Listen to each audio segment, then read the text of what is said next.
नमस्कार दोस्तों, और स्वागत है आपका हमारी इस ज्ञान यात्रा में। आज मैं आपसे एक ऐसा सवाल पूछना चाहता हूं जो शायद आप सार्वजनिक रूप से स्वीकार न करें, लेकिन मन ही मन आप भी सोचते होंगे। क्या जादू टोना सच में होता है? क्या किसी की बुरी नजर लगने से हमारा काम बिगड़ सकता है? क्या ताबीज और अंगूठियां हमारी किस्मत बदल सकती है? हम 21वीं सदी में जी रहे हैं। हमारे हाथ में सुपर कंप्यूटर यानी मोबाइल है। हम मंगल पर जाने की तैयारी कर रहे हैं, लेकिन आज भी हमारी गाड़ी के आगे नींबू मिर्च लटकती है। हमारे गले में किसी बाबा का दिया हुआ ताबीज होता है। हमारा बच्चा रोता है तो हम डॉक्टर से पहले नजर उतारने वाले बाबा को बुलाते हैं। हमारा बिजनेस नहीं चलता तो हमें लगता है किसी ने जादू कर दिया है। ये डर, ये अंधविश्वास हमारी जड़ों में कितना गहरा है ना? लेकिन क्या ये सच है या सिर्फ हमारे मन का वहम है? आज हम इस सवाल का जवाब गौतम बुद्ध से पूछेंगे। 2500 साल पहले जब भारत अंधविश्वास के घने कोहरे में डूबा हुआ था, तब गौतम बुद्ध ने तर्क और विवेक का दीपक जलाया था। आज हम जानेंगे कि बुद्ध ने ताबीज, टोना टोटका और कर्म कांडों के बारे में क्या कहा था। दोस्तों, ये वीडियो आपके कई भ्रमों को तोड़ सकता है। हो सकता है ये आपको थोड़ा असहज करे, लेकिन ये आपको आजाद भी कर देगा, डर से, वहम से और उन लोगों से जो आपके डर का फायदा उठाते हैं। इस वीडियो को अंत तक जरूर देखें, क्योंकि अंत में बुद्ध का वो अंतिम सूत्र है जो आपको किसी भी बाहरी शक्ति से ज्यादा शक्तिशाली बना देगा। अगर आप अंधविश्वास की बेड़ियों को तोड़ने के लिए तैयार हैं, तो वीडियो को अभी लाइक कर दीजिए और चलिए हकीकत का सामना करते हैं। एक समय की बात है, बुद्ध एक ऐसे गांव में पहुंचे जहां अज्ञान और अंधविश्वास का राज था। उस गांव के लोग मेहनत से ज्यादा टोटकों पर भरोसा करते थे। अगर बारिश नहीं होती तो वे यज्ञ में जानवरों की बलि देते। अगर कोई बीमार पड़ता तो वे वैद्य के पास जाने की बजाय झाड़ फूंक करवाते। अगर किसी के घर बेटा नहीं होता तो वे ढोंगी बाबाओं के चक्कर काटते। उस गांव का मुखिया एक तांत्रिक था जिसका नाम था काल भैरव। वो लोगों को डरा कर रखता था।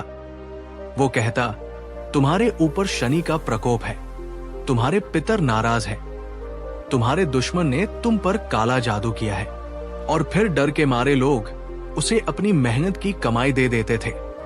जब बुद्ध उस गांव में पहुंचे तो लोगों ने उनसे भी यही सवाल पूछे, भगवान, मेरे खेत सूख रहे हैं, कौन सा टोटका करूं? मेरा बेटा मेरी बात नहीं मानता, उसे वश में करने का कोई मंत्र दीजिए। बुद्ध मुस्कुराए। उन्होंने लोगों से कहा, मैं तुम्हें मंत्र और टोटके नहीं, समझ देने आया हूं। यह सुनकर तांत्रिक काल भैरव को बहुत गुस्सा आया। उसे लगा कि यह सन्यासी उसका धंधा चौपट कर देगा। उसने भरी सभा में बुद्ध को चुनौती दी। काल भैरव ने चिल्लाकर कहा, ओ सन्यासी, तुम कर्म और ज्ञान की खोखली बातें करते हो। मैं तुम्हें अभी शक्ति का प्रदर्शन दिखाता हूं। मैं अपनी मंत्र शक्ति से इस सूखे पेड़ को हरा कर सकता हूं। सब लोग उस सूखे पेड़ की ओर देखने लगे। तांत्रिक ने आंखें बंद की, अजीब अजीब आवाजें निकाली और घंटों तक मंत्र पढ़ता रहा, लेकिन पेड़ पर एक पत्ती भी नहीं आई। तांत्रिक पसीने पसीने हो गया। तब बुद्ध ने शांत भाव से पूछा, मित्र, क्या मैं तुमसे 3 सवाल पूछ सकता हूं? तांत्रिक ने कहा, पूछो। बुद्ध ने पहला सवाल पूछा, अगर तुम खेत में बीज न डालो, पानी न दो और सिर्फ मंत्र पढ़ो तो क्या फसल उग जाएगी? सबने कहा, नहीं। बुद्ध ने दूसरा सवाल पूछा, अगर कोई बीमार है और वो दवा न खाए, सिर्फ ताबीज पहने तो क्या वो ठीक हो जाएगा? सबने कहा, नहीं। अब बुद्ध ने तीसरा और सबसे घातक सवाल पूछा, तो फिर जब तुम जानते हो कि प्रकृति के नियम कर्म से चलते हैं, मंत्रों से नहीं, तो तुम ये क्यों मानते हो कि तुम्हारी जिंदगी की बड़ी बड़ी समस्याएं सिर्फ किसी धागे या टोटके से हल हो जाएंगी? बुद्ध ने तांत्रिक की ओर देखकर कहा, अगर तुम्हारे मंत्रों में इतनी ही शक्ति है तो तुम खुद इतने क्रोधित और अशांत क्यों हो? जो व्यक्ति अपने मन को शांत नहीं कर सकता, वो दूसरों के जीवन में शांति कैसे लाएगा? दोस्तों, ये सवाल आज भी उतना ही सच है। जो बाबा आपको अमीर बनने का आशीर्वाद दे रहा है, वो खुद चंदे पर क्यों जी रहा है?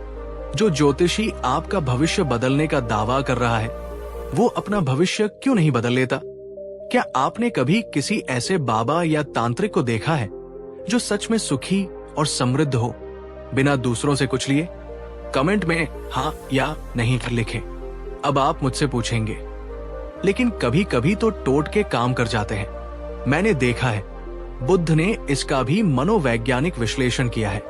बुद्ध ने कहा, ताबीज या टोटका काम नहीं करता, तुम्हारा विश्वास काम करता है।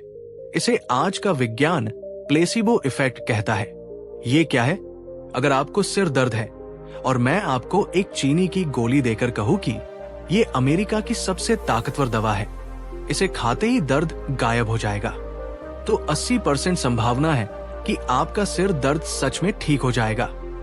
क्यों? क्योंकि आपके दिमाग ने ये मान लिया है कि आप ठीक होने वाले हैं। आपके दिमाग ने खुद ही दर्द को कम करने वाले केमिकल्स पैदा कर लिए। दवा ने नहीं, आपके विश्वास ने आपको ठीक किया। बुद्ध कहते हैं, जब तुम कोई ताबीज पहनते हो तो तुम अपने मन को एक संदेश देते हो, अब मैं सुरक्षित हूं। यह विश्वास तुम्हारे अंदर का डर कम कर देता है और तुम्हारा आत्मविश्वास बढ़ जाता है। और जब आत्मविश्वास बढ़ता है तो तुम्हारे काम अपने आप अच्छे होने लगते हैं। सफलता ताबीज से नहीं, बढ़े हुए आत्मविश्वास से मिलती है। लेकिन ये एक खतरनाक खेल है, क्योंकि ये आपको बाहरी चीजों पर निर्भर बना देता है। जिस दिन ताबीज खो गया, आपका आत्मविश्वास भी खो जाएगा। बुद्ध कहते हैं, असली शक्ति किसी बाहरी पत्थर या धागे में नहीं है। असली शक्ति तुम्हारे अपने मन के भीतर है। उस शक्ति को जगाओ। बैसाखियों पर मत चलो। दोस्तों, ज्योतिष, वास्तु, नजर लगना, ये सब इसी मनोविज्ञान पर काम करते हैं। वे आपके मन में एक सुझाव डालते हैं, शनिवार को लोहा मत खरीदो, अशुभ होगा। अब अगर आप शनिवार को लोहा खरीदते हैं और संयोग से आपका कोई काम बिगड़ जाता है, तो आप कहेंगे, देखा, ज्योतिष सही था। आप उन 99 बार को भूल जाएंगे जब कुछ नहीं हुआ था। ये हमारा दिमाग है जो पैटर्न ढूंढता है।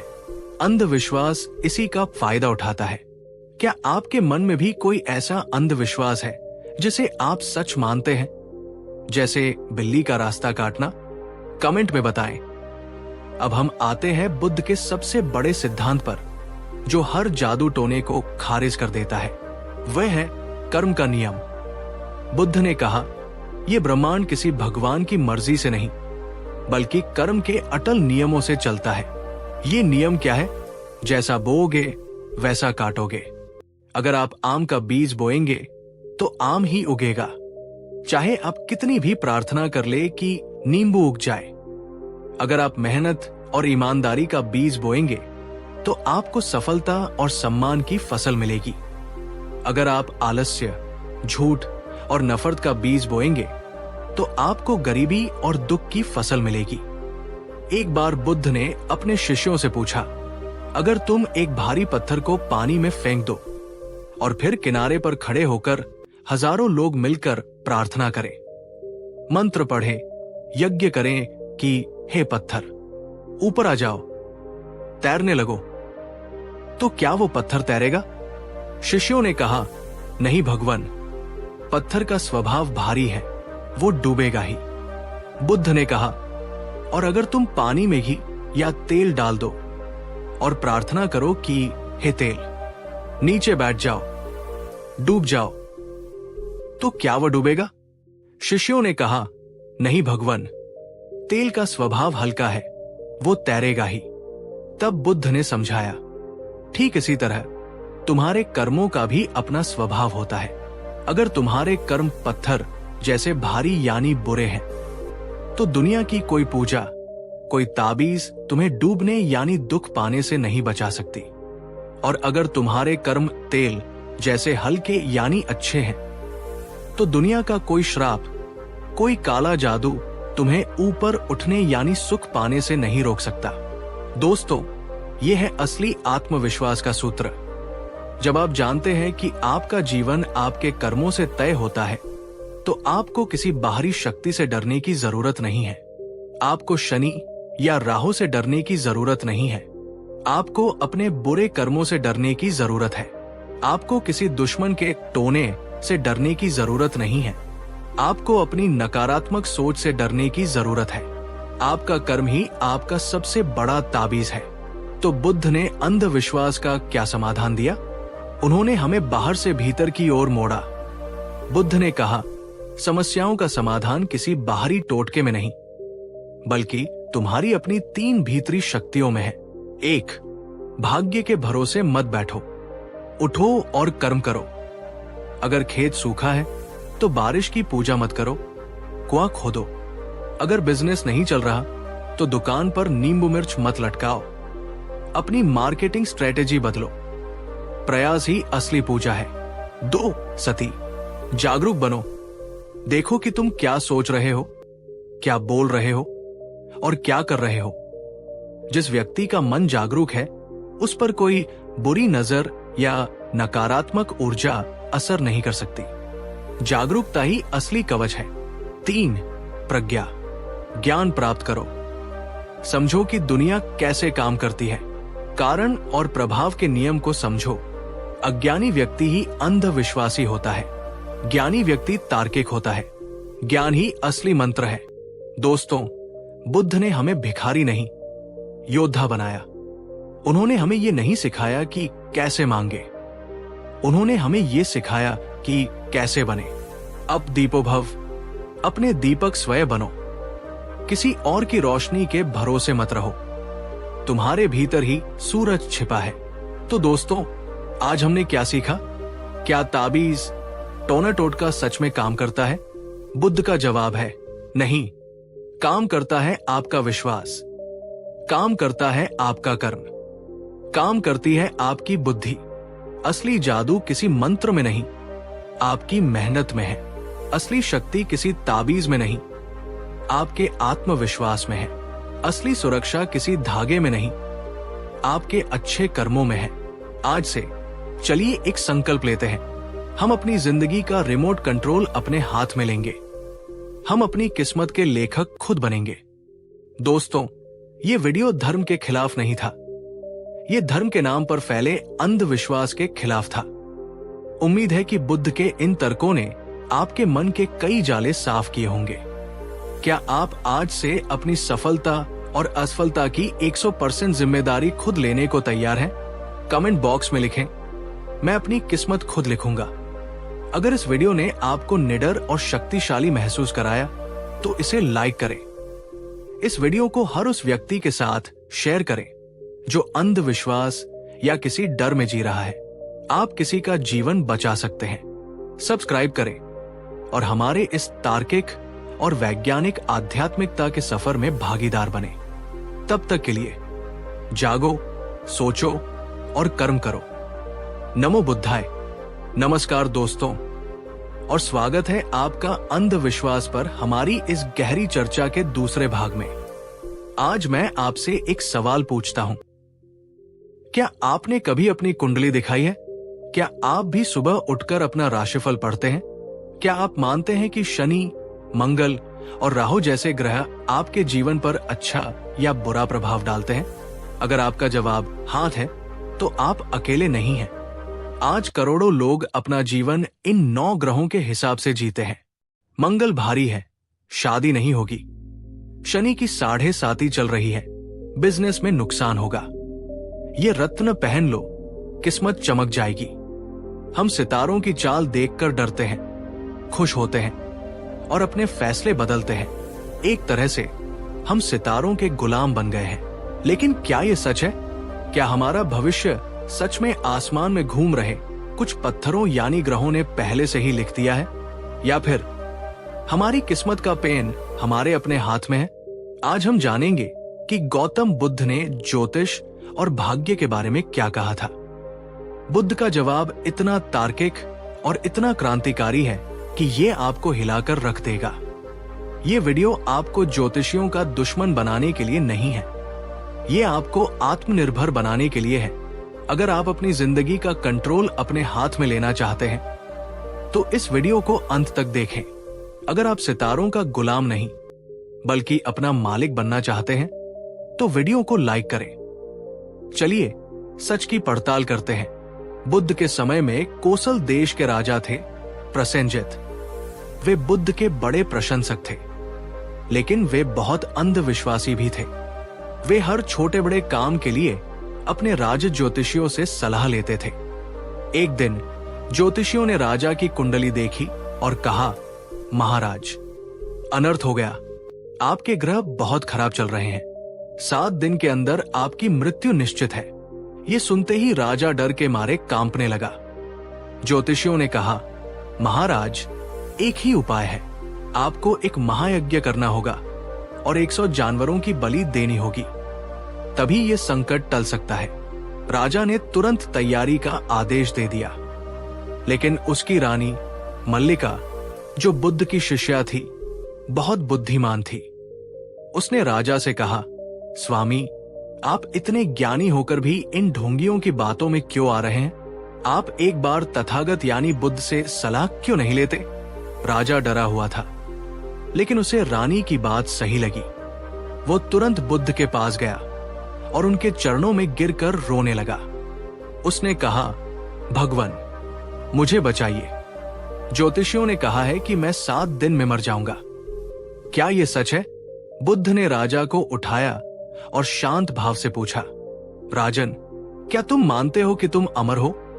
राजा ने कहा, नहीं भगवान, जो जन्मा है वो मरेगा। बुद्ध ने पूछा, तो फिर आज मरो या 7 दिन बाद? इसमें इतना डरने की क्या बात है? बुद्ध ने आगे कहा, राजन, मुझे ये बताओ, क्या तुमने कोई ऐसा पाप किया है, किसी निर्दोष को सताया है या अपनी प्रजा के साथ अन्याय किया है? राजा ने कहा, नहीं भगवान, मैंने हमेशा धर्म का पालन करने की कोशिश की है। तब बुद्ध ने वो ऐतिहासिक बात कही जिसने ज्योतिष की नींव हिला दी। बुद्ध ने कहा, तो फिर तुम्हें किस बात का डर है? जिस व्यक्ति के कर्म अच्छे हैं उसे दुनिया के सारे ग्रह मिलकर भी नुकसान नहीं पहुंचा सकते, और जिसके कर्म बुरे हैं उसे दुनिया के सारे ज्योतिषी मिलकर भी नहीं बचा सकते। बुद्ध ने राजा को समझाया, राजन, तुम्हारे सिर पर मंडराने वाली असली विपत्ति ये ग्रह नहीं, बल्कि तुम्हारा डर और अज्ञान है। और इन ज्योतिषियों ने तुम्हारे डर को अपना व्यापार बना लिया है।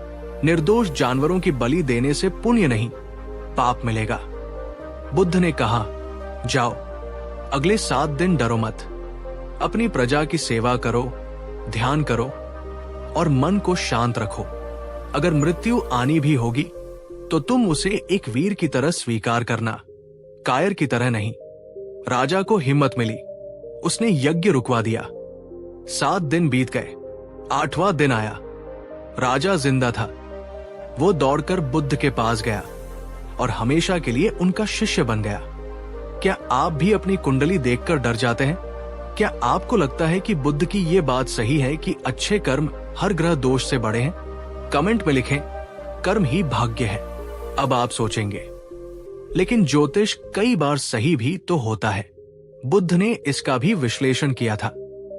बुद्ध ने ज्योतिष को पूरी तरह नकारा नहीं। उन्होंने माना कि ग्रहों का पृथ्वी और हमारे शरीर पर थोड़ा बहुत प्रभाव हो सकता है, जैसे पूर्णिमा का समुद्र पर प्रभाव। लेकिन बुद्ध ने कहा कि यह प्रभाव सिर्फ 1% है। बाकी 99% तुम्हारे कर्म, विचार और संकल्प है। तो ज्योतिष काम कैसे करता है? 1. मनोविज्ञान।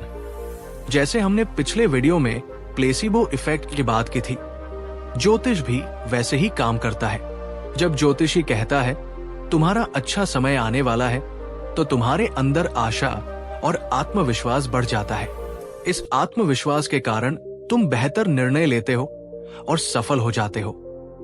सफलता ग्रह ने नहीं, तुम्हारे बदले हुए माइंडसेट ने दी। 2. सामान्य भविष्यवाणियां।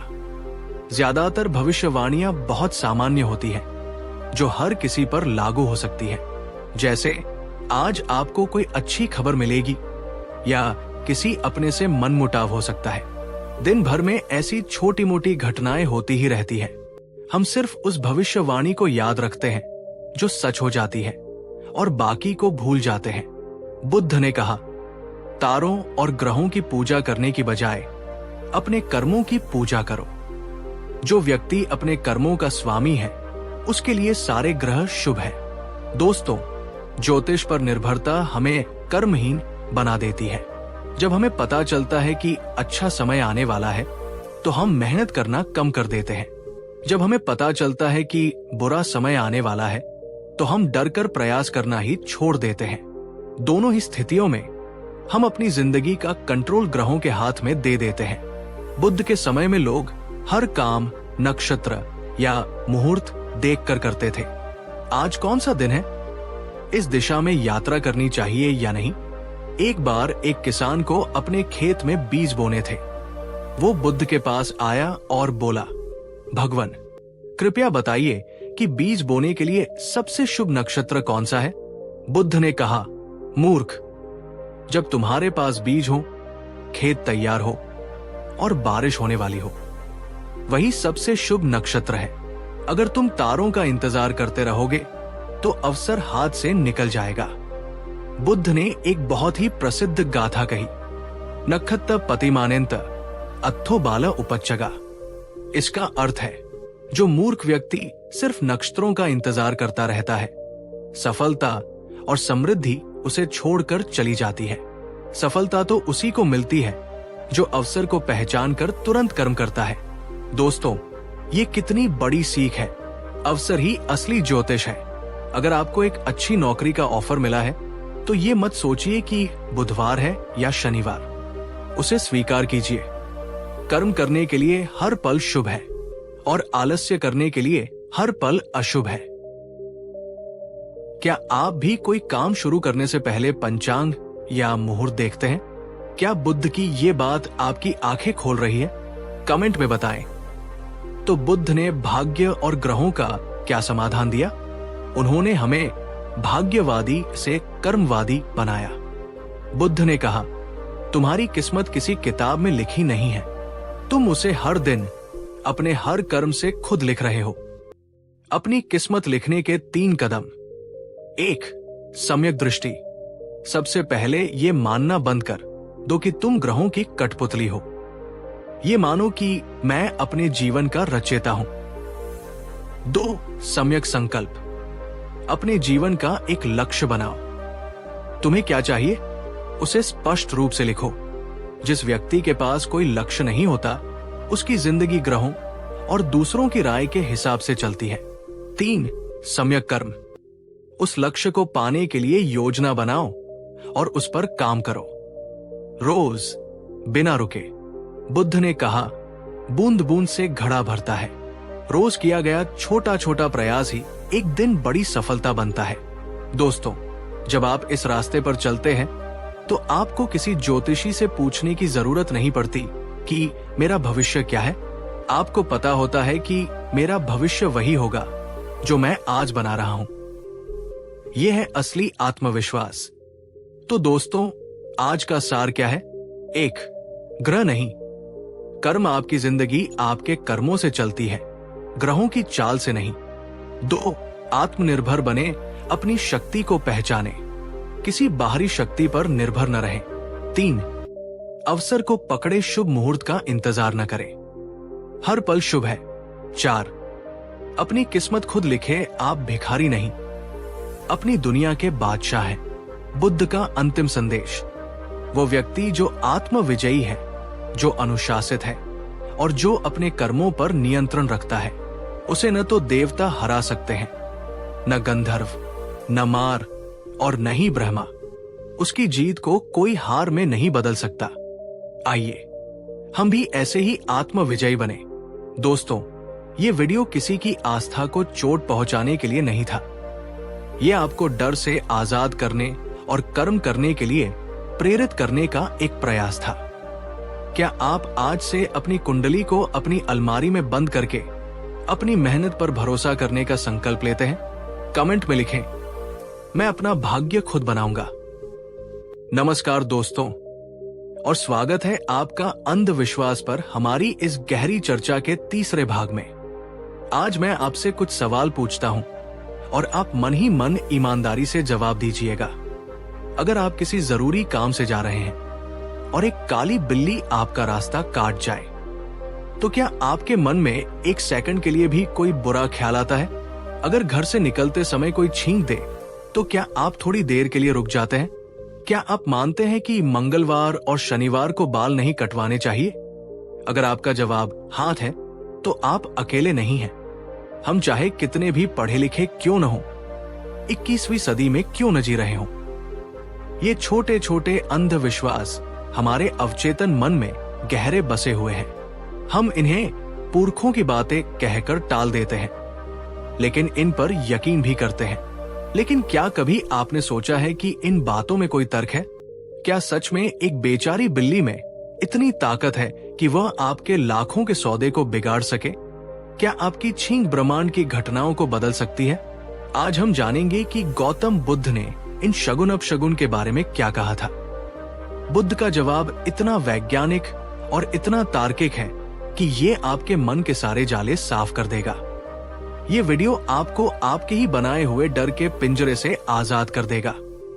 अगर आप वहम और डर से मुक्त होकर आत्मविश्वास से जीना चाहते हैं, तो इस वीडियो को अंत तक देखें। बुद्ध के समय में एक राजा था जो बहुत बहादुर था, लेकिन महान विश्वासी था। वो हर काम शगुन देखकर करता था। अगर सुबह सुबह उसे कोई खाली घड़ा दिख जाता, तो वो उस दिन कोई फैसला नहीं लेता था। अगर कौआ महल पर बैठकर काव काव करता, तो उसे लगता था कि कोई मुसीबत आने वाली है। एक बार पड़ोसी राज्य ने उस पर हमला करने की घोषणा कर दी। युद्ध अनिवार्य था। राजा अपनी सेना लेकर युद्ध के लिए निकला। जैसे ही वो महल से बाहर निकला, एक काली बिल्ली ने उसका रास्ता काट दिया। राजा का चेहरा पीला पड़ गया। उसने कहा, अपशगुन, महा अपशगुन, अब हमारी हार निश्चित है। सेनापति ने उसे समझाया, महाराज, ये सिर्फ एक जानवर है। हमारी सेना बहुत शक्तिशाली है, हम जरूर जीतेंगे। लेकिन राजा ने कहा, नहीं, शगुन खराब है, युद्ध टाल दो।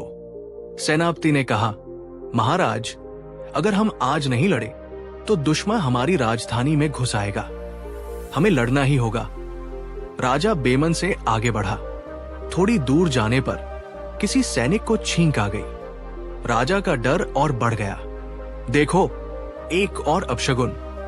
उसका आत्मविश्वास पूरी तरह टूट चुका था। वो युद्ध के मैदान में गया, लेकिन उसका दिल कांप रहा था।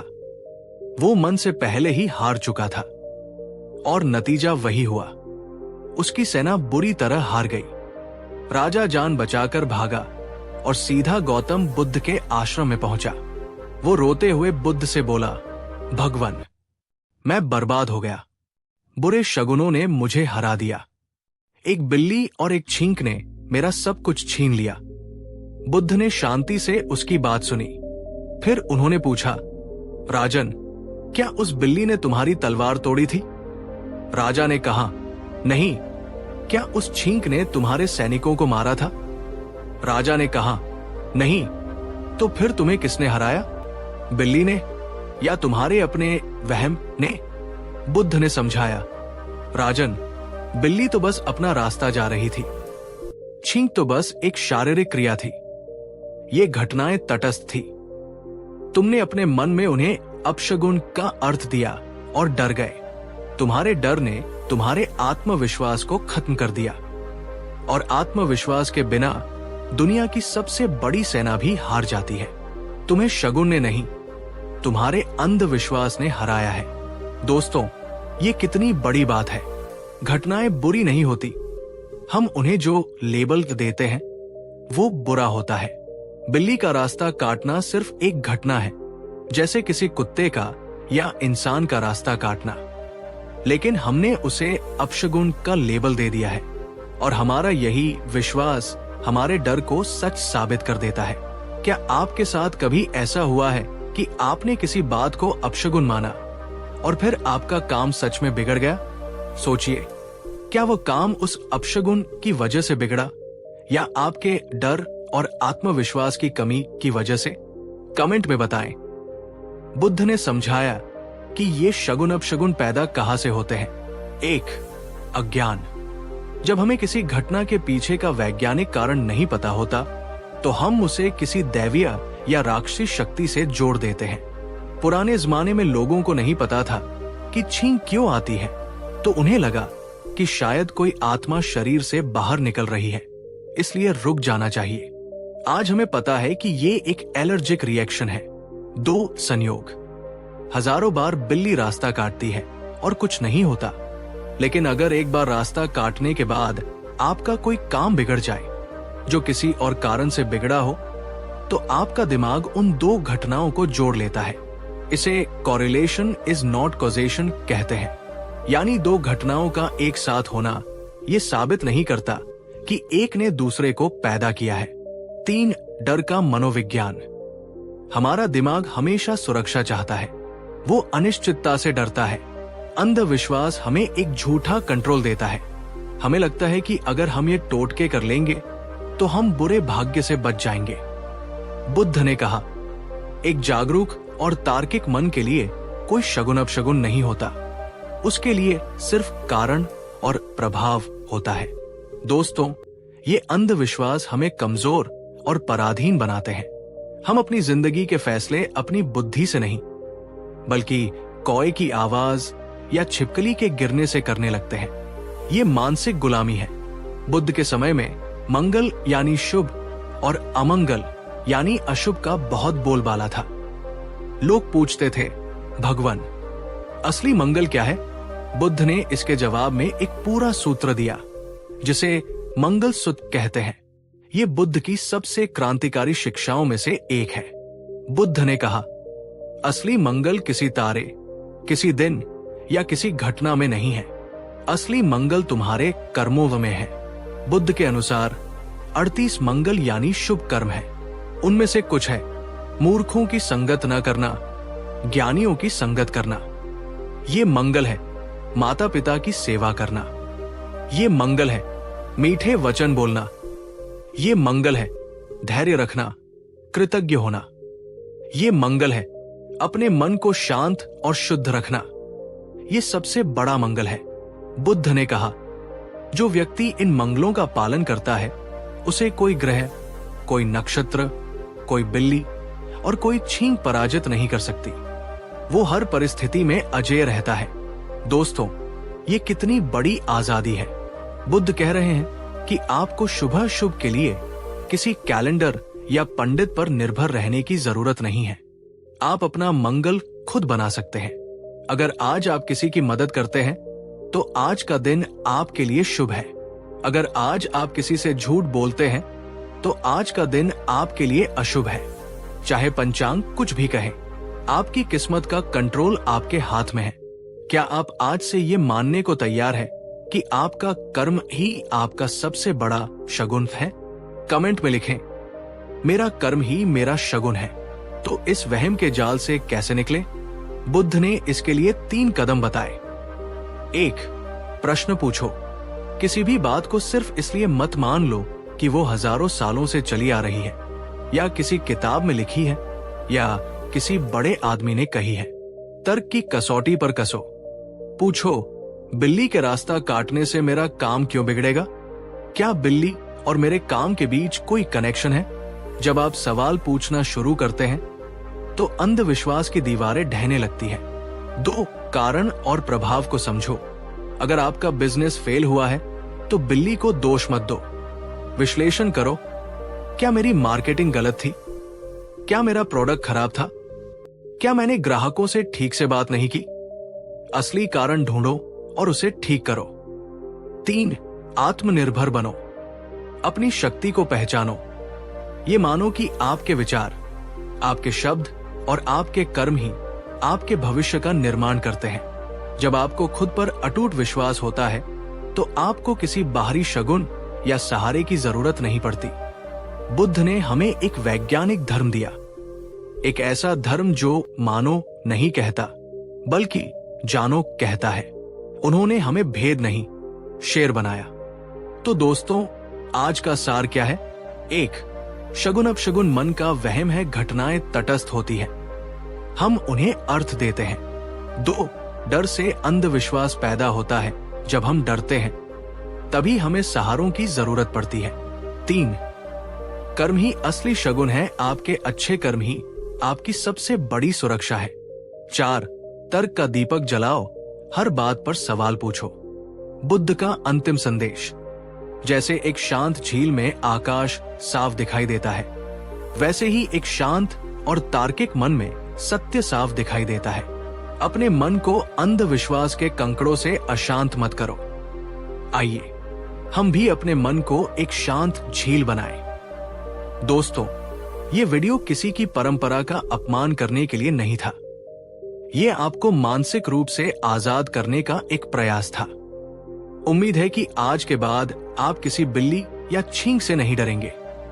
क्या आप आज से ये वादा करते हैं कि आप अपनी जिंदगी के फैसले अपनी बुद्धि से लेंगे, किसी शगुन अपशगुन से नहीं?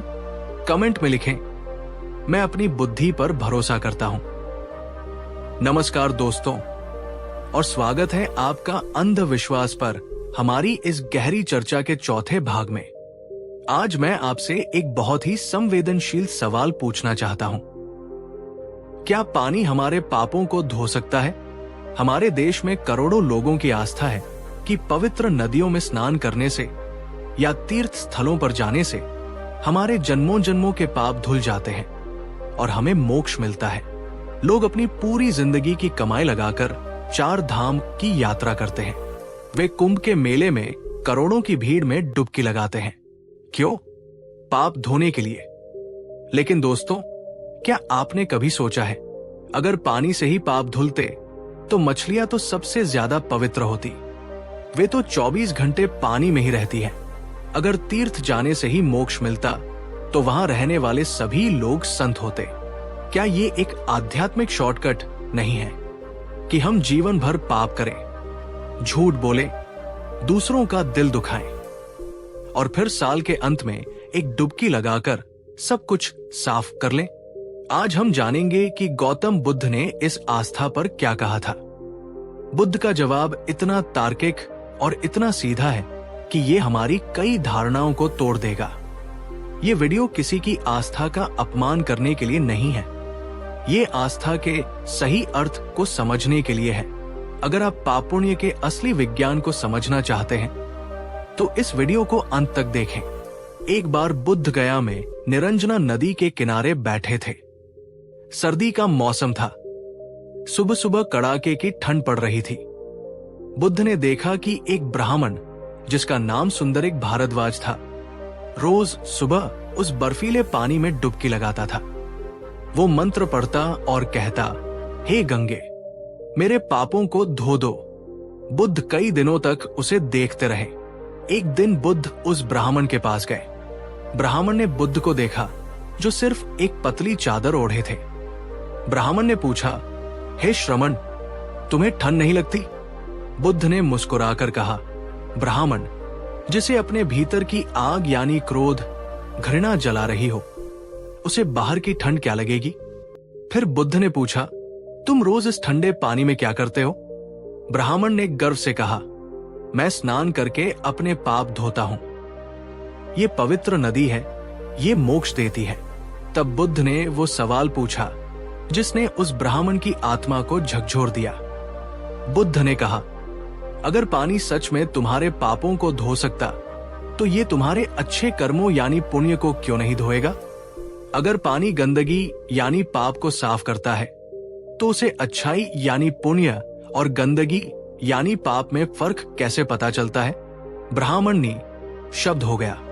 बुद्ध ने आगे समझाया, ब्राह्मण, मछलियां, कछुए, मगरमच्छ, ये सब तो दिन रात इसी पानी में रहते हैं, तो क्या वे तुमसे ज्यादा पुण्यात्मा हैं?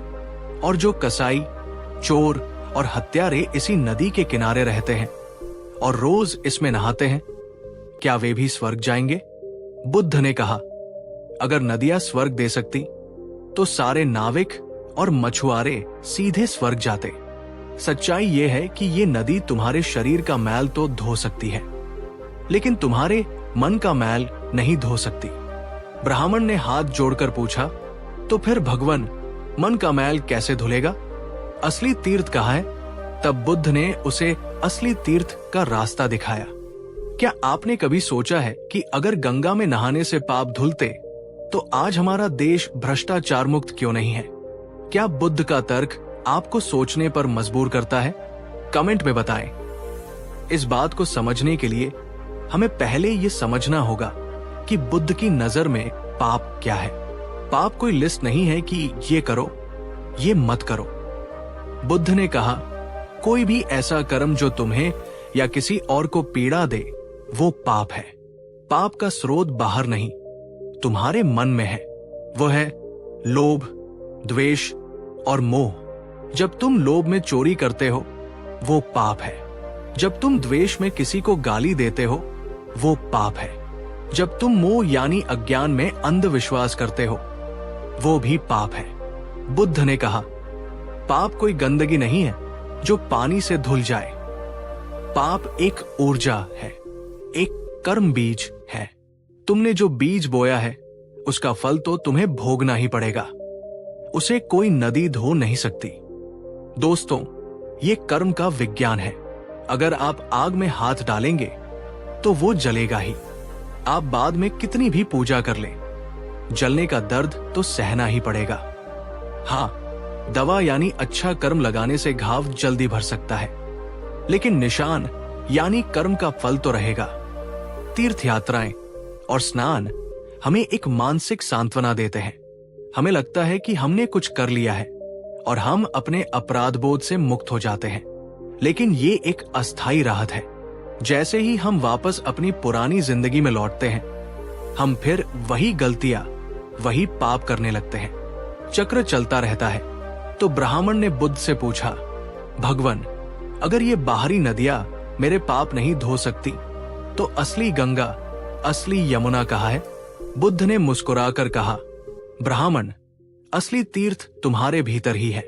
बुद्ध ने 7 भीतरी नदियों का वर्णन किया जिनमें स्नान करने से सारे पाप धुल जाते हैं। 1. श्रद्धा की नदी। अंध विश्वास नहीं, बल्कि खुद पर और सत्य पर विश्वास, ये पहली डुबकी है। 2. शील की नदी। झूठ, हिंसा, चोरी, इन सब से दूर रहना, ये दूसरी डुबकी है जो तुम्हें साफ करती है। 3. लज्जा की नदी। पाप करने में शर्म महसूस करना, ये तुम्हें गलत काम करने से रोकता है। 4. भय की नदी। बुरे कर्मों के फल से डरना, ये भी तुम्हें सही रास्ते पर रखता है। 5. ज्ञान की नदी। किताबें पढ़ना, गुरुओं को सुनना, सत्य को जानना, ये तुम्हारे अज्ञान को धोता है। 6. त्याग की नदी। लालच और मोह को छोड़ना, ये तुम्हें हल्का करता है। 7. प्रज्ञा की नदी। ध्यान के द्वारा अपने मन को देखना और समझना, ये अंतिम और सबसे गहरी डुबकी है जो तुम्हें मुक्त कर देती है। बुद्ध ने कहा, ब्राह्मण, इन 7 नदियों में स्नान करो। ये स्नान तुम्हें बाहर से नहीं, भीतर से पवित्र कर देगा। इसके बाद तुम्हें किसी बाहरी गंगा में जाने की जरूरत नहीं पड़ेगी। दोस्तों, ये कितना सुंदर और शक्तिशाली विचार है। बुद्ध कह रहे हैं कि असली तीर्थ यात्रा किलोमीटरों में नहीं, आपके अपने चरित्र के विकास में है।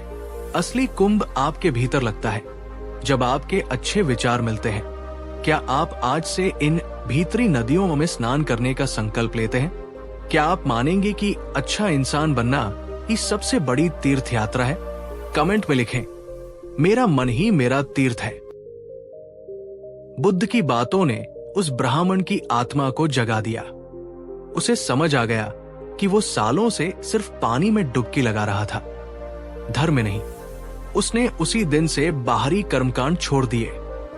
अगले दिन सुबह जब लोग नदी में स्नान कर रहे थे तो उन्होंने देखा कि ब्राह्मण नदी के किनारे बैठा एक भूखे बच्चे को अपना भोजन खिला रहा है। एक कांपते हुए बूढ़े आदमी को उसने अपनी शॉल ओढ़ा दी। लोगों ने पूछा, ब्राह्मण देव, आज आप स्नान नहीं करेंगे? ब्राह्मण ने मुस्कुराकर कहा, आज मैंने असली गंगा में स्नान कर लिया है। उसकी आंखों में एक नई चमक थी। जो हजारों डुबकियां लगाकर भी उसे कभी नहीं मिली थी। वो कर्म से करुणा तक पहुंच गया था। दोस्तों, धर्म का लक्ष्य हमें पवित्र बनाना है, और पवित्रता सिर्फ शरीर की नहीं होती। मन की पवित्रता, वचन की पवित्रता और कर्म की पवित्रता, यही असली धर्म है। किसी का आंसू पोंछना, किसी भूखे को रोटी खिलाना, ये किसी भी तीर्थ से बड़ा पुण्य है। तो दोस्तों, आज का सार क्या है? 1. पानी पाप नहीं धो सकता, पाप एक कर्म है, कोई मिट्टी नहीं, उसका फल भोगना ही पड़ता है। 2. असली तीर्थ भीतर है, अपने चरित्र को सुधारना ही सबसे बड़ी तीर्थ यात्रा है। 3. सेवा ही सबसे बड़ा स्नान है। जब आप किसी की मदद करते हैं तो आपके मन का मैल अपने आप धुल जाता है। बुद्ध का अंतिम संदेश: दूसरों के पापुण्य की चिंता मत करो। ये मत देखो कि कौन गंगा नहा रहा है और कौन नहीं। तुम बस अपने मन की गंगा को साफ रखो। अगर तुम्हारा मन पवित्र है तो तुम जहां खड़े हो वही काशी है, वही मक्का है। आइए हम भी अपने भीतर के तीर्थ को खोजें। दोस्तों, ये अंधविश्वास पर हमारी श्रृंखला का एक और महत्वपूर्ण पड़ाव था। उम्मीद है कि बुद्ध के इन तर्कों ने आपको एक नई और गहरी समझ दी होगी। क्या आप आज से ये मानते हैं कि मानवता की सेवा ही सबसे बड़ा धर्म और सबसे पवित्र स्नान है? अगर हाँ, तो कमेंट में सेवा परमो धर्म लिखें। अपने कर्मों को पवित्र बनाएं, वही असली गंगा है। नमो बुद्धाय। नमस्कार दोस्तों, और स्वागत है आपका अंधविश्वास पर हमारी इस चर्चा के 5वें भाग में। आज हम एक ऐसे विषय पर बात करने जा रहे हैं जो शायद आपको बहुत बेचैन कर सकता है। ये विषय है बलि प्रथा, एक ऐसा रिवाज जो धर्म की आड़ में हजारों सालों से चल रहा है। हम सोचते हैं कि देवी देवताओं को प्रसन्न करने के लिए, अपने पापों का प्रायश्चित करने के लिए, या किसी मनोकामना को पूरा करने के लिए अगर हम किसी बेजुबान जानवर की बलि दे देंगे तो हमारी प्रार्थना स्वीकार हो जाएगी। हम उस जानवर की चीखों को अनसुना कर देते हैं। हम उसके खून से अपने हाथ रंग लेते हैं और इसे धर्म का नाम देते हैं। लेकिन दोस्तों, एक पल के लिए रुककर सोचिए, क्या वो ईश्वर जिसे हम दया का सागर कहते हैं, वो इतना निर्दयी हो सकता है कि अपने ही बनाए एक जीव की हत्या से खुश हो? क्या कोई माँ अपने एक बच्चे को मारकर दूसरे बच्चे को आशीर्वाद दे सकती है? क्या हिंसा कभी भी शांति का मार्ग हो सकती है? आज हम जानेंगे कि गौतम बुद्ध ने इस क्रूर और अमानवीय प्रथा के बारे में क्या कहा था। बुद्ध का जवाब इतना शक्तिशाली और इतना तार्किक है कि ये आपके रोंगटे खड़े कर देगा। ये वीडियो किसी की धार्मिक भावनाओं को आहत करने के लिए नहीं है। ये धर्म के नाम पर हो रही अधर्म की बात को सामने रखने के लिए है। अगर आप भी मानते हैं कि हर जीव को जीने का हक है तो इस वीडियो को अंत तक देखें। चलिए धर्म के इस स्याह पन्ने को खोलते हैं। ये कहानी राजा प्रसेनजित की है, जिनके बारे में हमने पहले भी बात की है। राजा प्रसेनजित बुद्ध के अनुयायी होने से पहले बहुत अंधविश्वासी थे। एक रात राजा को एक बहुत ही भयानक सपना आया। उसने सपने में देखा कि उसका राजपाट छिन गया है और उसकी मृत्यु हो गई है। वो डर के मारे सुबह उठा और उसने तुरंत अपने राजपुरोहितों को बुलाया। पुरोहितों ने पंचांग देखा, गणना की और कहा, महाराज, अनर्थ हो गया है। आप पर ग्रहों का बहुत बड़ा संकट है। आपकी जान खतरे में है। इस संकट से बचने का एक ही उपाय है, एक महायज्ञ जिसमें 500 बैल, 500 बकरे और 500 मुर्गियों की बलि चढ़ानी होगी। जब इन जानवरों का खून धरती पर गिरेगा तभी देवता शांत होंगे और आपकी आयु बढ़ेगी। राजा, जो अपनी मृत्यु के भय से कांप रहा था, उसने तुरंत इस महायज्ञ की तैयारी का आदेश दे दिया। पूरे राज्य से हजारों जानवरों को पकड़कर राजधानी लाया गया। उन्हें यज्ञ के खंभों से बांध दिया गया। उन बेजुबान जानवरों की आंखों में मौत का डर साफ दिख रहा था। उनकी दर्द भरी आवाजों से पूरा नगर कांप उठा। जब ये खबर गौतम बुद्ध तक पहुंची तो उनका हृदय करुणा से भर गया। वे जानते थे कि राजा ये सब डर और अज्ञान के कारण कर रहा है। बुद्ध अकेले ही राजा के दरबार में पहुंचे। राजा ने बुद्ध का स्वागत किया, लेकिन कहा, भगवन, आज मुझे मत रोकिए। ये मेरे जीवन और मृत्यु का सवाल है। मुझे ये बलि देनी ही होगी। बुद्ध ने राजा की आंखों में देखा और बहुत ही शांत लेकिन दृढ़ स्वर में पूछा, राजन, अगर मैं तुमसे कहूं कि तुम्हारी आयु बढ़ाने के लिए तुम्हारे सबसे प्रिय बेटे या तुम्हारी रानी की बलि देनी होगी, तो क्या तुम दोगे? राजा ने कांपते हुए कहा, भगवन, आप ये कैसी बात कर रहे हैं? मैं अपने प्राण दे दूंगा, पर उनकी बलि नहीं दे सकता। तब बुद्ध ने वो सवाल पूछा जिसने उस सभा में बैठे सभी पुरोहितों और सामंतों को शब्द कर दिया। बुद्ध ने कहा, तो फिर राजन, जिस जान को तुम पैदा नहीं कर सकते, उसे लेने का अधिकार तुम्हें किसने दिया? जैसे तुम्हें अपनी जान प्यारी है, जैसे तुम्हें अपने बच्चे प्यारे हैं, वैसे ही इन बेजुबान जानवरों को भी अपनी जान प्यारी है। वे भी जीना चाहते हैं। बुद्ध ने आगे समझाया, राजन, तुम ये सोच रहे हो कि दूसरों की जान लेकर तुम अपनी जान बचा लोगे। ये कैसा धर्म है? ये धर्म नहीं, ये तुम्हारा स्वार्थ और कायरता है। तुम अपनी मृत्यु के डर से इतने अंधे हो गए हो कि तुम हजारों हत्याएं करने को तैयार हो। राजा ने कहा, लेकिन भगवन, पुरोहित कहते हैं कि देवता बलि से प्रसन्न होते हैं। बुद्ध ने कहा, झूठ। अगर देवता सच में खून के प्यासे हैं, तो वे देवता नहीं, राक्षस हैं। और ऐसे राक्षसों की पूजा करने से बेहतर है कि तुम नास्तिक रहो। जो ईश्वर प्रेम और करुणा का स्रोत है, वो हिंसा से कभी प्रसन्न नहीं हो सकता। उस दिन बुद्ध के तर्कों और उनकी करुणा के आगे राजा का अंधविश्वास पिघल गया। उसने महायज्ञ को रोक दिया और सभी जानवरों को आजाद करने का आदेश दिया। और जिस क्षण वे हजारों जानवर आजाद हुए, राजा को अपने मन में एक ऐसी शांति और निर्भयता का अनुभव हुआ जो उसे हजारों यज्ञ करके भी कभी नहीं मिलती। क्या आप मानते हैं कि भगवान को हमारे नारियल, मिठाई या फल की जरूरत है, या उसे हमारे हृदय में करुणा और प्रेम की जरूरत है? कमेंट में अपने विचार लिखें। बुद्ध ने उस दिन बलि या यज्ञ का असली अर्थ समझाया। उन्होंने कहा कि वेदों में यज्ञ का अर्थ बाहरी कर्मकांड नहीं था। यज्ञ एक आंतरिक प्रक्रिया थी। बुद्ध ने कहा, असली बलि जानवरों की नहीं, अपने भीतर के जानवरों की दी जाती है।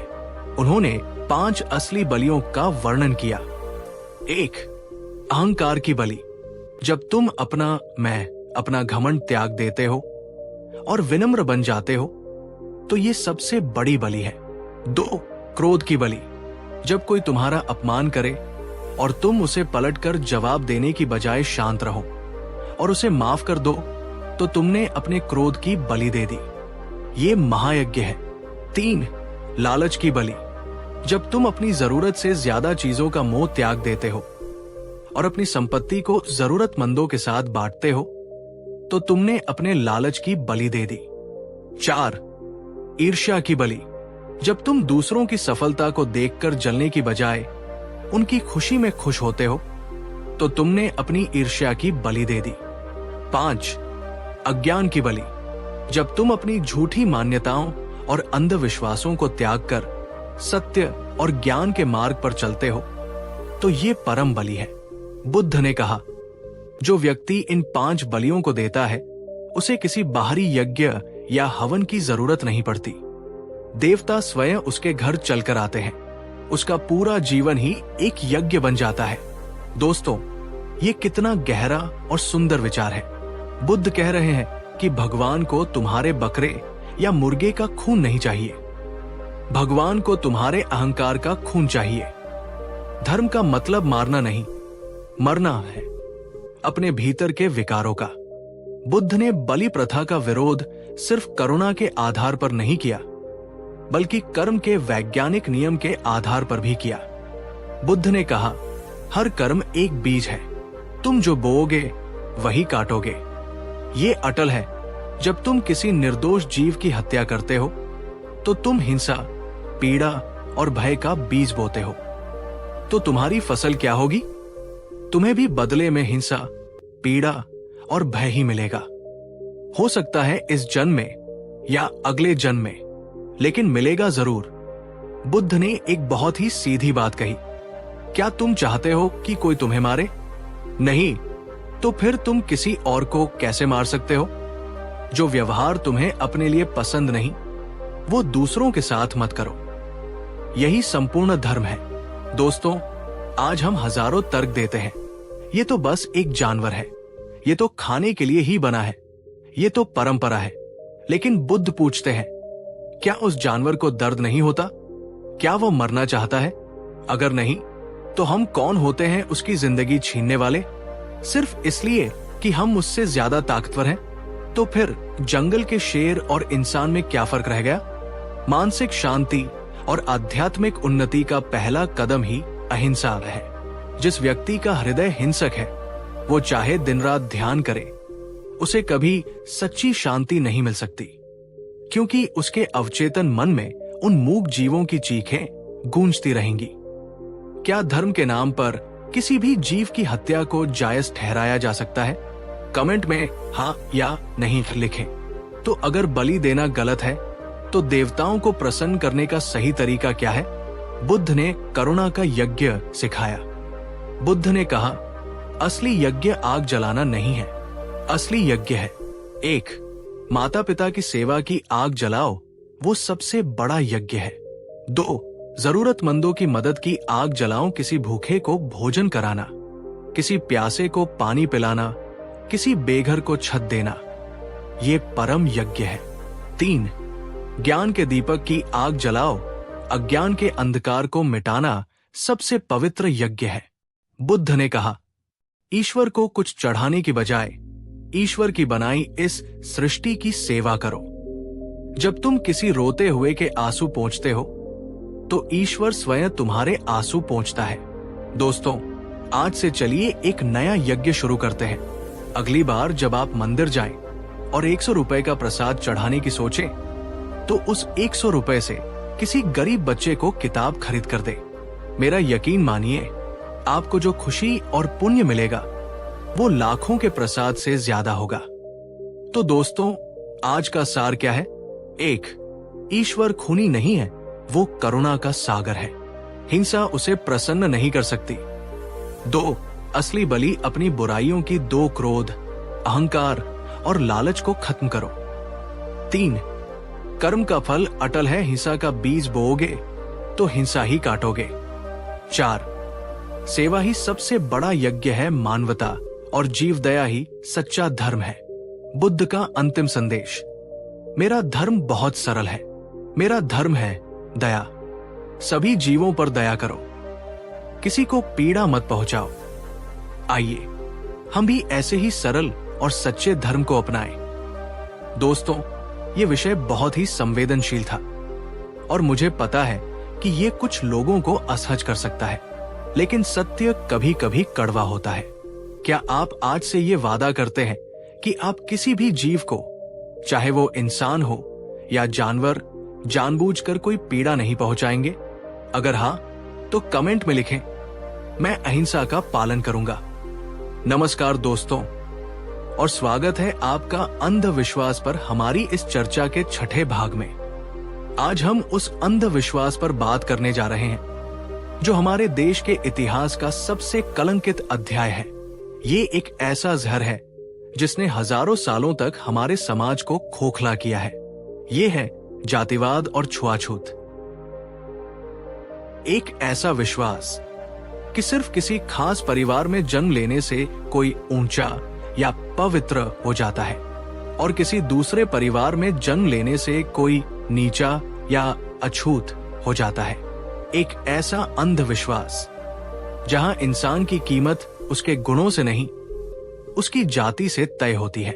जहां एक ज्ञानी और सदाचारी व्यक्ति को भी नीच कहा जाता है, सिर्फ इसलिए क्योंकि उसका जन्म एक खास कुल में हुआ है। लेकिन दोस्तों, एक पल के लिए रुककर सोचिए, क्या वह ईश्वर जिसने सूरज, चांद और हवा सबके लिए बराबर बनाए, वो इंसानों में भेदभाव कर सकता है? क्या खून का रंग भी जाति देखकर बदलता है? क्या आंसुओं का कोई धर्म होता है? क्या ये भगवान का विधान है या कुछ चालाक इंसानों की बनाई हुई व्यवस्था है? आज से 2500 साल पहले जब जातिवाद अपने चरम पर था, गौतम बुद्ध ने इस अमानवीय प्रथा के खिलाफ पहली तार्किक और वैज्ञानिक आवाज उठाई थी। आज हम जानेंगे कि बुद्ध ने जातिवाद की धज्जियां कैसे उड़ाई और उन्होंने बताया कि असली ब्राह्मण कौन है। ये वीडियो सिर्फ इतिहास नहीं, ये हमारे आज का सच है। अगर आप भी एक ऐसे समाज का सपना देखते हैं जहां हर इंसान बराबर हो, तो इस वीडियो को अंत तक देखें। अगर आप मानवता को किसी भी जाति या धर्म से ऊपर मानते हैं, तो वीडियो को लाइक करें। चलिए इस सामाजिक बुराई की जड़ों को समझते हैं। ये घटना बुद्ध के जीवन की सबसे प्रसिद्ध कहानियों में से एक है। बुद्ध एक बार श्रावस्ती में भिक्षाटन कर रहे थे। गर्मी का दिन था, उन्हें बहुत प्यास लगी। रास्ते में उन्होंने एक युवक को देखा जो कुएं से पानी निकाल रहा था। उस युवक का नाम था सुनीत। वो सफाई कर्मी जाति से था, जिसे उस समय अछूत माना जाता था। बुद्ध ने सुनीत के पास जाकर कहा, पुत्र, मुझे बहुत प्यास लगी है, क्या तुम मुझे थोड़ा पानी पिला सकते हो? ये सुनकर सुनीत के हाथ पैर कांपने लगे। वो जमीन पर गिर पड़ा। उसने कहा, भगवान, आप ये क्या अनर्थ कर रहे हैं? मैं एक नीच जाति का हूं, एक अछूत हूं। मेरे छूने से आप अपवित्र हो जाएंगे। मैं आपको पानी कैसे दे सकता हूं? आप किसी ब्राह्मण के घर से पानी पी लीजिए। उस समय का नियम था कि अगर कोई अछूत किसी ऊंची जाति के व्यक्ति को छू भी ले तो उसे कठोर दंड दिया जाता था। बुद्ध ने सुनीत को उठाया और बहुत ही करुणा से कहा, मित्र, मैंने तुमसे पानी मांगा था, जाति नहीं। सुनीत रोने लगा। बुद्ध ने समझाया, प्यास की कोई जाति नहीं होती और पानी का कोई धर्म नहीं होता। तुम मुझे अपवित्र कैसे कर सकते हो? पवित्रता या अपवित्रता जन्म से नहीं, कर्म से होती है।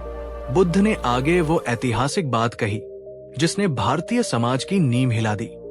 कोई भी जन्म से ब्राह्मण नहीं होता और कोई भी जन्म से अछूत नहीं होता। जो व्यक्ति झूठ बोलता है, चोरी करता है और मन में घृणा रखता है, वो चाहे सोने के सिंहासन पर ही क्यों न पैदा हुआ हो, वही असली अछूत है। और जो व्यक्ति सत्य बोलता है, करुणा रखता है और अपने मन को शुद्ध रखता है, वो चाहे कूड़े के ढेर पर ही क्यों न पैदा हुआ हो, वही असली ब्राह्मण है। उस दिन बुद्ध ने सुनीत के हाथों से पानी पिया। ये सिर्फ पानी पीना नहीं था, ये हजारों सालों की सड़ी गली परंपरा पर एक कड़ा प्रहार था। बुद्ध ने ये दिखाकर साबित कर दिया कि कोई भी इंसान अछूत नहीं होता, सिर्फ हमारी सोच अछूत होती है। बुद्ध ने सुनीत को अपने संघ में शामिल किया और बाद में वो एक महान अरहंत यानी ज्ञानी भिक्षु बना, जिसकी पूजा राजा और ब्राह्मण भी करते थे। क्या आज भी हमारे समाज में लोग नाम के पीछे सरनेम यानी जाति पूछकर किसी व्यक्ति की कीमत तय नहीं करते? क्या ये उस अछूत सोच का ही प्रमाण नहीं है? कमेंट में अपने विचार लिखें। बुद्ध सिर्फ भावनात्मक बातें नहीं करते थे, उन्होंने जाति प्रथा का वैज्ञानिक और तार्किक खंडन किया। उस समय के ब्राह्मण मानते थे कि वे ब्रह्मा के मुख से पैदा हुए हैं, इसलिए वे श्रेष्ठ हैं। बुद्ध ने वसेट सुत्त में उनसे कुछ बहुत ही सीधे सवाल पूछे। 1. क्या शारीरिक बनावट में कोई अंतर है? बुद्ध ने पूछा, क्या ब्राह्मण और शूद्र के शरीर में कोई अंतर होता है? क्या उनके हाथ पैर अलग होते हैं? क्या उनके खून का रंग अलग होता है? जैसे गाय, घोड़े और बकरी में शारीरिक अंतर होता है, वैसा इंसानों में क्यों नहीं होता? ब्राह्मणों के पास कोई जवाब नहीं था। 2. क्या जन्म लेने की प्रक्रिया अलग है? बुद्ध ने कहा, ब्राह्मण की पत्नियां भी वैसे ही गर्भवती होती हैं और वैसे ही बच्चे को जन्म देती है जैसे किसी और जाति की स्त्री। तो फिर जन्म से कोई श्रेष्ठ कैसे हो गया? 3. क्या कर्म का फल जाति देखकर मिलता है? बुद्ध ने पूछा, अगर एक ब्राह्मण चोरी करे या हत्या करे तो क्या उसे दंड नहीं मिलेगा? और अगर एक शूद्र अच्छा काम करे, ध्यान करे, तो क्या उसे उसका अच्छा फल नहीं मिलेगा? उन्होंने कहा, प्रकृति का नियम यानी कर्म का नियम सबके लिए बराबर है। वो जाति देखकर भेदभाव नहीं करता। बुद्ध ने अंत में निष्कर्ष दिया, श्रेष्ठता का आधार जन्म नहीं, आचरण है। मेरी नजर में जाति सिर्फ एक सामाजिक लेबल है जिसका कोई जैविक या आध्यात्मिक आधार नहीं है। दोस्तों, ये कितनी बड़ी क्रांति थी। एक ऐसे युग में जहां जाति के नाम पर इंसानों को जानवरों से भी बदतर समझा जाता था, बुद्ध ने मानवीय समानता का बिगुल फूंका। उन्होंने कहा कि मोक्ष का दरवाजा हर किसी के लिए खुला है, चाहे वह राजा हो या रंक, ब्राह्मण हो या अछूत। तो अगर जन्म से कोई ब्राह्मण नहीं होता तो असली ब्राह्मण कौन है? बुद्ध ने धम्मपद में इसकी पूरी परिभाषा दी है। ये परिभाषा किसी जाति पर नहीं, गुणों पर आधारित है। बुद्ध के अनुसार असली ब्राह्मण वह है जो क्रोध नहीं करता, जो मन में द्वेष नहीं पालता, जो सभी बंधनों मोह अहंकार से मुक्त हो चुका है, जो शांत है, संयमी है और जिसने अपनी इंद्रियों को वश में कर लिया है, जो किसी जीव को सताता नहीं है, जिसके मन में सबके लिए करुणा है, जो सत्य बोलता है और जो अज्ञान के अंधकार से बाहर आ चुका है। बुद्ध ने कहा, जटा रखने से, गोत्र से या ऊंचे कुल में जन्म लेने से कोई ब्राह्मण नहीं बनता। जिसमें सत्य और धर्म है वही पवित्र है और वही ब्राह्मण है। दोस्तों, ये परिभाषा कितनी सुंदर है। इस परिभाषा के अनुसार हो सकता है कि मंदिर में पूजा करने वाला पुजारी ब्राह्मण न हो, और हो सकता है कि सड़क साफ करने वाला व्यक्ति असली ब्राह्मण हो, अगर उसका मन साफ है और वो अपना काम ईमानदारी से कर रहा है। बुद्ध ने हमें सिखाया कि किसी व्यक्ति का सम्मान उसके कपड़ों या सरनेम से नहीं, उसके चरित्र से करो। आपके लिए असली ऊंचा इंसान कौन है? 1. जो अमीर और ऊंची जाति का हो। 2.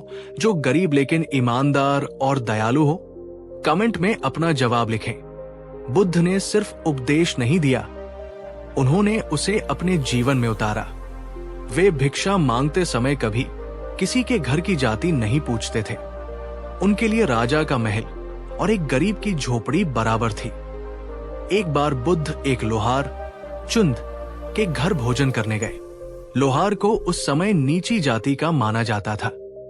चुंद ने बड़े प्रेम से बुद्ध के लिए भोजन बनाया। दुर्भाग्य से वो भोजन थोड़ा खराब था। वो भोजन खाने के बाद बुद्ध गंभीर रूप से बीमार पड़ गए। जब बुद्ध मृत्यु शैया पर थे तो उनके शिष्य आनंद को लगा कि लोग चुंद को दोष देंगे कि उसी के कारण बुद्ध की मृत्यु हुई। लेकिन बुद्ध ने आनंद को बुलाया और कहा, आनंद, जाकर चुंद से कहना कि वो दुखी न हो, वो बहुत भाग्यशाली है। तथागत को जीवन में 2 भोजन सबसे ज्यादा पुण्य देने वाले लगे।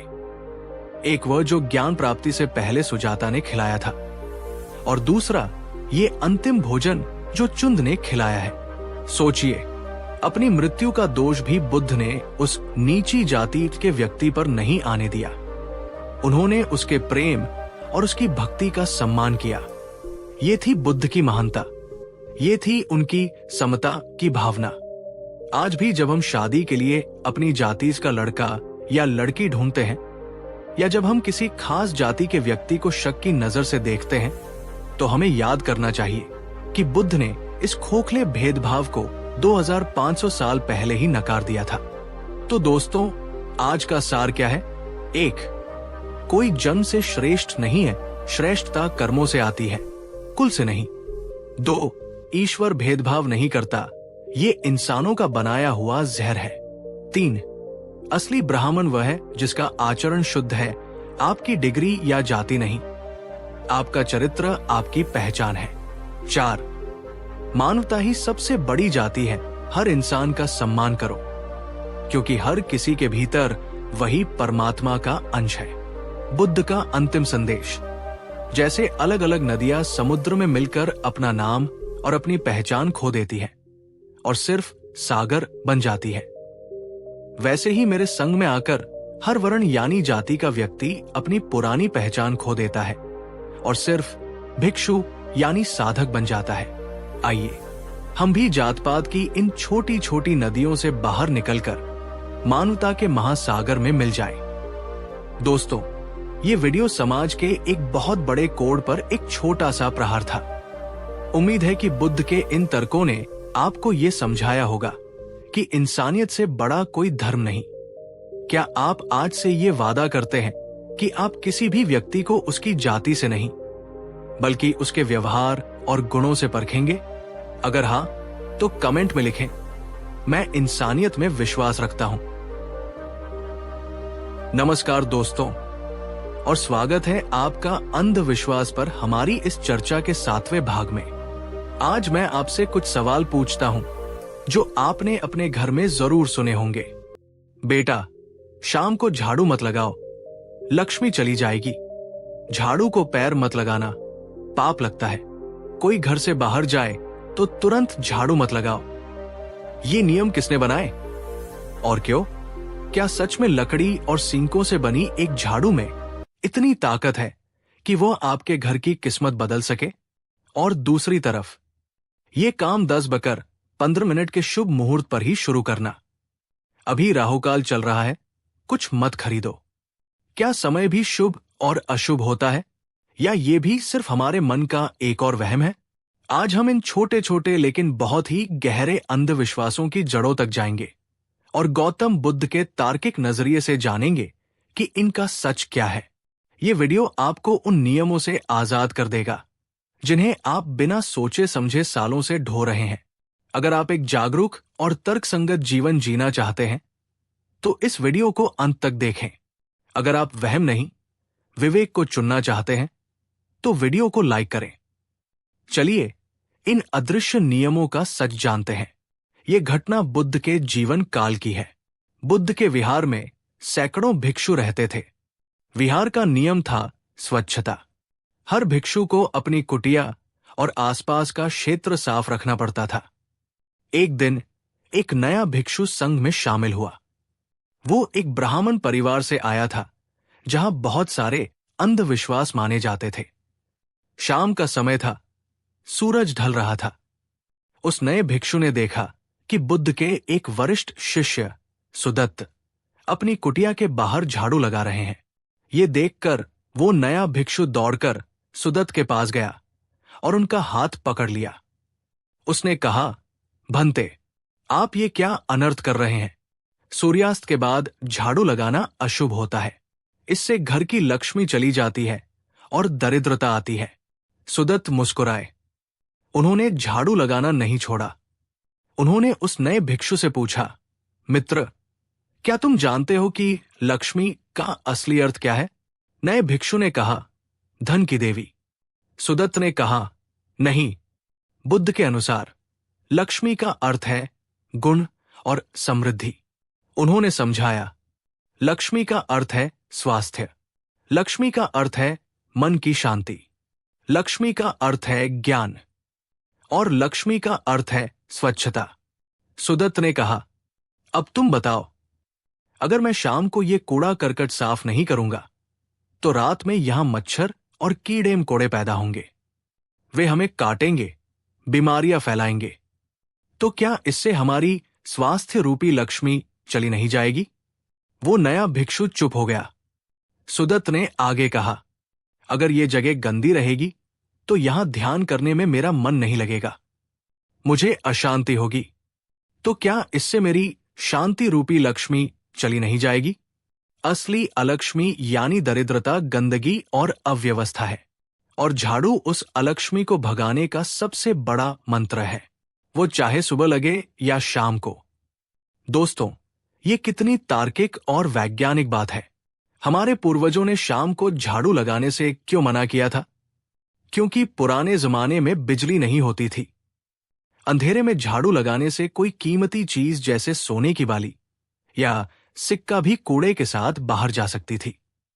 ये एक व्यावहारिक सलाह थी, लेकिन धीरे धीरे हमने इसके पीछे के तर्क को भुला दिया और इसे अंधविश्वास बना दिया।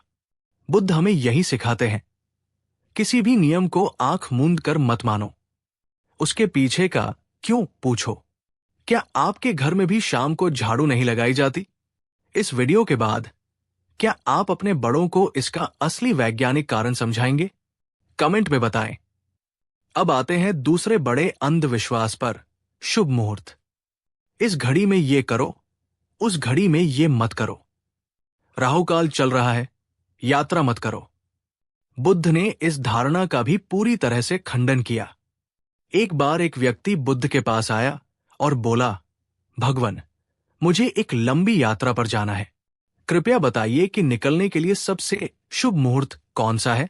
बुद्ध ने मुस्कुराकर कहा, मित्र, जब तुम्हारी सेहत अच्छी हो, जब तुम्हारे पास यात्रा के लिए जरूरी सामान हो और जब तुम्हारा मन यात्रा के लिए उत्साहित हो, वही सबसे शुभ मुहूर्त है। बुद्ध ने समझाया, समय न तो शुभ होता है न अशुभ। समय सिर्फ समय होता है। ये हमारी तैयारी और हमारे कर्म हैं जो किसी भी समय को शुभ या अशुभ बनाते हैं। मुहूर्त का मनोविज्ञान। तो फिर हमें मुहूर्त की जरूरत क्यों महसूस होती है? क्योंकि जब हम कोई बड़ा काम शुरू करने जाते हैं, जैसे शादी या बिजनेस, तो हम डरे हुए होते हैं। क्या मैं सफल हो पाऊंगा? शुभ मुहूर्त हमें एक मनोवैज्ञानिक सहारा देता है। हमें लगता है कि अब ग्रहों का साथ मेरे साथ है, अब कुछ बुरा नहीं होगा। यह हमारे आत्मविश्वास को बढ़ा देता है। काम मुहूर्त की वजह से सफल नहीं होता। काम आपके बढ़े हुए आत्मविश्वास और सकारात्मक मानसिकता की वजह से सफल होता है। बुद्ध कहते हैं, तारों और ग्रहों का इंतजार मत करो। वे तुम्हारी सफलता तय नहीं करते। तुम्हारा संकल्प और तुम्हारा प्रयास ही असली शुभ मुहूर्त है। बुद्ध ने एक बहुत ही प्रसिद्ध गाथा कही थी, सुप्रभात तब है जब तुम अच्छे कर्म करते हो। शुभ नक्षत्र तब है जब तुम्हारा मन शुद्ध होता है। असली तीर्थ तुम्हारा अपना अच्छा आचरण है। फिर ग्रहों की पूजा करने से क्या लाभ? दोस्तों, मुहूर्त के इंतजार में हम अपना सबसे कीमती संसाधन खो देते हैं, अवसर। हो सकता है कि आपके बिजनेस के लिए सबसे अच्छा अवसर आज हो, लेकिन आपका ज्योतिषी कहता है कि अगले महीने का मुहूर्त अच्छा है और तब तक अवसर हाथ से निकल जाता है। जागो, कर्म करने के लिए हर पल शुभ है।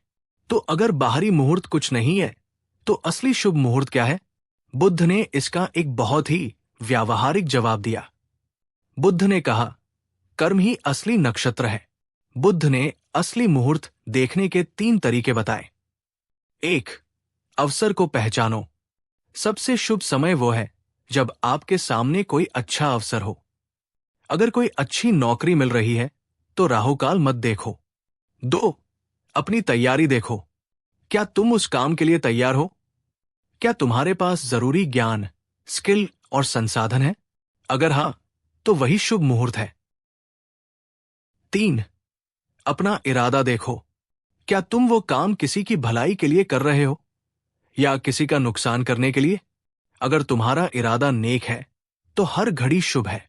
बुद्ध ने कहा, मूर्ख व्यक्ति शुभ दिन का इंतजार करता है, जबकि बुद्धिमान व्यक्ति हर दिन को शुभ बनाता है। दोस्तों, ये कितनी बड़ी स्वतंत्रता है। बुद्ध आपको आपके जीवन का ड्राइवर बना रहे हैं, पैसेंजर नहीं। अब आपको अपनी जिंदगी का रिमोट कंट्रोल किसी पंडित या कैलेंडर को देने की जरूरत नहीं है। आप अपनी सफलता का मुहूर्त खुद तय करेंगे। क्या आप आज से ये संकल्प लेते हैं कि आप सही समय का इंतजार नहीं करेंगे, बल्कि हर समय को सही बनाएंगे? कमेंट में लिखें, मेरा समय अब शुरू होता है। बुद्ध की शिक्षाओं को न मानने की कीमत क्या हो सकती है? इसे एक और कहानी से समझते हैं। एक व्यापारी था जिसे एक बहुत ही अच्छी जमीन बहुत सस्ते में मिल रही थी, लेकिन उसके ज्योतिषी ने कहा, नहीं, अभी तुम्हारे ग्रह खराब है। 1 साल तक कोई जमीन मत खरीदना, वरना बर्बाद हो जाओगे। व्यापारी ने डर के मारे वो सौदा छोड़ दिया। कुछ ही महीनों बाद राजा ने घोषणा की कि उस जमीन के पास से एक नई सड़क बनेगी। उस जमीन की कीमत 100 गुना बढ़ गई। जिसने उसे खरीदा था वो रातों रात अमीर हो गया और वो व्यापारी जीवन भर पछताता रहा। उसने अपना नुकसान ग्रह की वजह से नहीं, अंधविश्वास की वजह से किया था। उसने अवसर पर नहीं, भविष्यवाणी पर भरोसा किया। दोस्तों, आपका कर्म आपके ग्रहों से ज्यादा शक्तिशाली है। स्वामी विवेकानंद ने भी कहा था, पहले हर अच्छी बात का मजाक बनता है, फिर उसका विरोध होता है और फिर उसे स्वीकार कर लिया जाता है। नई शुरुआत करने से डरिए मत, मुहूर्त का इंतजार मत कीजिए। तो दोस्तों, आज का सार क्या है? 1. झाड़ू सिर्फ एक औजार है, ये सफाई का प्रतीक है, दुर्भाग्य का नहीं। असली अलक्ष्मी गंदगी और आलस्य है। 2. हर पल शुभ है, समय तटस्थ है, आपका कर्म उसे शुभ या अशुभ बनाता है। 3. अवसर ही असली मुहूर्त है, अवसर का इंतजार करें, नक्षत्रों का नहीं। 4. तर्क का प्रयोग करें, हर परंपरा के पीछे का क्यों जानने की कोशिश करें।